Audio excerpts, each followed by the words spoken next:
وہ ایک गुनाहगार बनी इसराइल की उसकी कहानी मौजूद है कि वो आया और नेकोकार से उसने कोई बात की तो उसने उसको झटक दिया, और वो इतना नेकोकार था जब वो चलता था तो बादल उसके ऊपर साया करता था।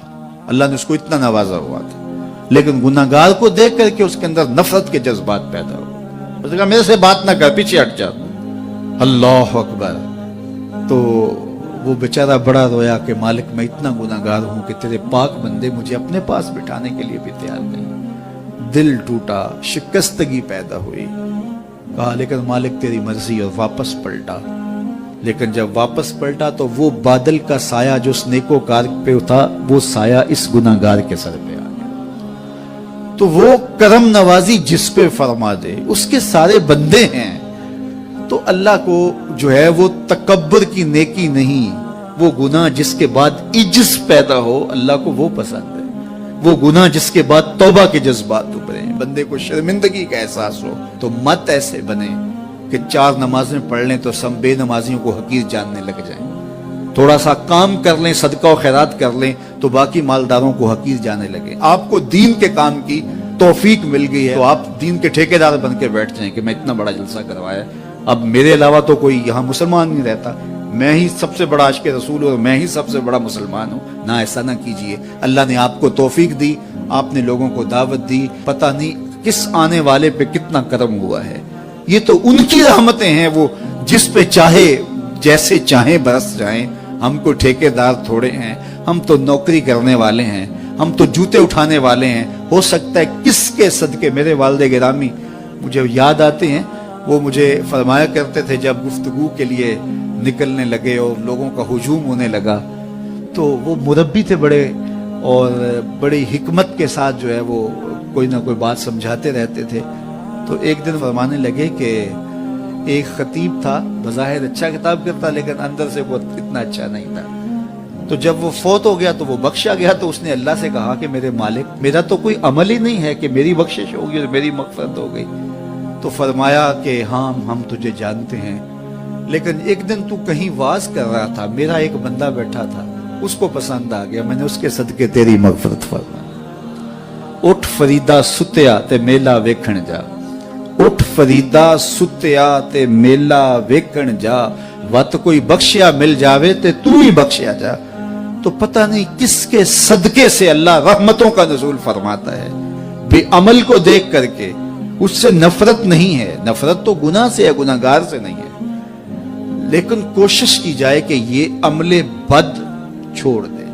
अल्लाह अकबर। एक जनाजा गुजरा और वो जनाजा किसी गैर मुस्लिम का था, तो चश्मान रहमत में आंसू आ गए। तो सहाबा ने पूछा कि हुजूर ये यहूदी है या ईसाई है, कोई उसका जो मजहब था वो बताया। तो फरमाया कि मुझे इस बात पे अफसोस आया कि ये इस्लाम नहीं ला सका और कुफर की हालत में मर गया। तो अगर ये इस्लाम लाता और जो है वो जन्नत की राहों का मुसाफिर होता तो कितना अच्छा। ये उसके साथ भी हमदर्दी है।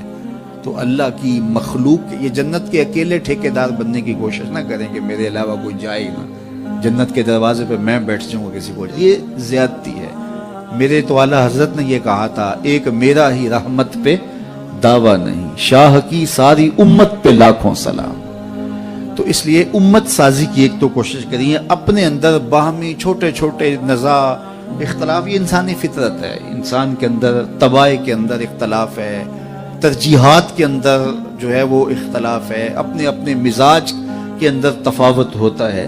तो ऐसा ना हो कि छोटी छोटी बातों से आप जो है वो उम्मत को फाड़ चीर के रख दें, नहीं, बल्कि उम्मत का जो तसव्वुर है उसको कायम रहना चाहिए। तो गुनाह के बाद जब इंसान के अंदर नदामत का इजहार होता है, वो जो आंसू टपकते हैं, बंदा अपने आप को छोटा समझता है, मैं इतना गुनाहगार, मैं पापी, मैं मुजरम, मैं मैला अथरू। जब वो अपने आप को देखता है कि मैं इतना बुरा शख्स हूं, तो फिर अल्लाह की रहमतें उसके ऊपर मुतवज्जे होती हैं। तो उसको पसंद है कि जब बंदे उसके हुजूर आजिज़ी करते हैं, उसके हुजूर माफी मांगते हैं, तो मत किसी को हकीर जानना कि ये गुनाहगार है, न जाने उसका अंजाम क्या हो। कितने गुनाहगार उनका आखिर अच्छा हो जाता है, कितने नेकोकार उनका आखिर अच्छा नहीं होता। इन्नमल आमालु बिल खवातीम, वो थी तो फाहिशा औरत لیکن ایک کام کیا کہ ایک کتے کو پانی پلا دیا، اپنے دوپٹے سے جوتا باندھ کر کنویں میں لٹکایا اور اس کو پانی پلا دیا۔ حدیث پاک میں آتا ہے اللہ اس کے صدقے سے اس کی خطائیں معاف فرما دی۔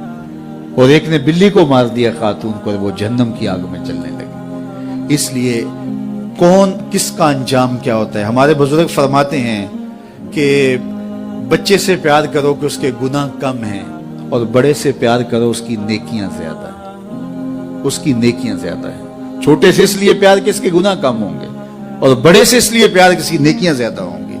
اور اسی طرح جو ہے وہ خیال کرو کہ ہو سکتا ہے اس کا انجام بخیر ہو جائے اور اس کا آخر کتنا خوبصورت ہو، تو مت کسی کو حقیر جانیے گا۔ ایک میرا ہی رحمت پہ دعویٰ نہیں، شاہ کی ساری امت پہ لاکھوں سلام۔ تو حضور کی امت سے پیار کرو، مخلوق خدا کو جوڑنے کی کوشش کرو۔ اور آقا کریم علیہ الصلوۃ والسلام نے یہ جو امت کا تصور دیا اور کہاں کہاں سے لا کے کہاں کہاں کے افراد کو ایک گروہ میں، ایک جماعت میں اور ایک امت کے اندر پرویا، ایک لڑی کے اندر پرویا، اس امت کو امت ہی رہنے دیا جائے۔ اللہ مجھے آپ کو اپنی پناہوں کا حصار عطا کرے۔